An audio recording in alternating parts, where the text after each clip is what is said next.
लड़की की नींद खुली तो उसे बहुत डर लगा कि उसके मुंह में कुछ घिनौना ठूस दिया गया है। उसने अचानक खुद को खोलने की कोशिश की, लेकिन उसका कॉलर बंद था। वो कंफ्यूज होकर इधर उधर भटकती रही जब तक कि वो एक बड़े लॉन तक नहीं पहुंच गई, जहां उसे दूसरे लोग भी ऐसी ही हालत में मिले।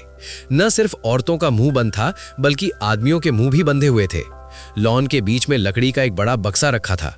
टोपी पहने एक हिम्मती आदमी ने बिना कुछ कहे एक लोहे की छड़ पकड़ ली। जैसे ही वो बक्सा खोलने ही वाला था, उसके पीछे एक बूढ़े आदमी ने उसे जल्दी से रोक दिया और कहा कि ये कोई जाल हो सकता है। हालांकि क्योंकि उनके मुंह भरे हुए थे, टोपी वाले आदमी ने बूढ़े आदमी की चेतावनी पर ध्यान नहीं दिया और जबरदस्ती अंदर घुसने लगा। इस लापरवाही भरी हरकत से सब तुरंत डर गए और वे सब भाग गए। खतरा देखकर जियाओमी भी जल्दी से जंगल में छिप गई। जैसे ही टोपी वाले आदमी ने धीरे से लकड़ी का दरवाजा खोला, सबका दिल जोर से धड़कने लगा। उन्हें अंदर किसी खतरनाक जानवर की उम्मीद थी, लेकिन उन्हें हैरानी हुई। अगले ही पल एक नुकसान न पहुंचाने वाला पेप्पा पिग क्रेट से निकला। इस अचानक हुए घटनाक्रम ने सभी को थोड़ी राहत दी। हालांकि टोपी वाला आदमी जो क्रेट के सबसे करीब था, उसने अंदर कुछ और देखा, जिससे सभी तुरंत फिर से टेंशन में आ गए।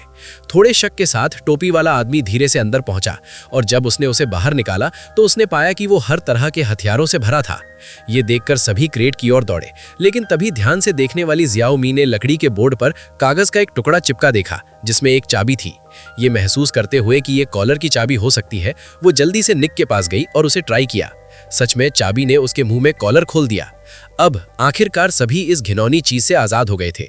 चूंकि सभी को यहाँ हैरानी में लाया गया था और उन्हें कोई अंदाजा नहीं था कि आगे क्या होने वाला है, इसलिए उनके पास अपने हथियार उठाने और लड़ाई के लिए तैयार होने के अलावा कोई चारा नहीं था।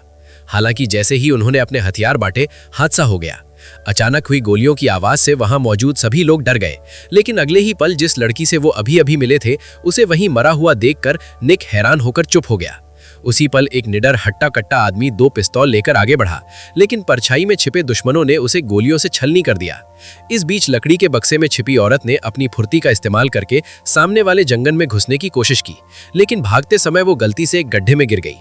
औरत की मदद के लिए बेताब चीखें सुनकर दयालु निक ने गोलियों की बौछार का सामना करते हुए उसे बचाया। अचानक औरत दुश्मन के जाल में फंस गई थी। उसकी छाती और पिंडलियां पहली कोशिश की, लेकिन आखिरकार उसे बाहर निकालने के बाद गलती से उसका पैर एक लैंडमाइन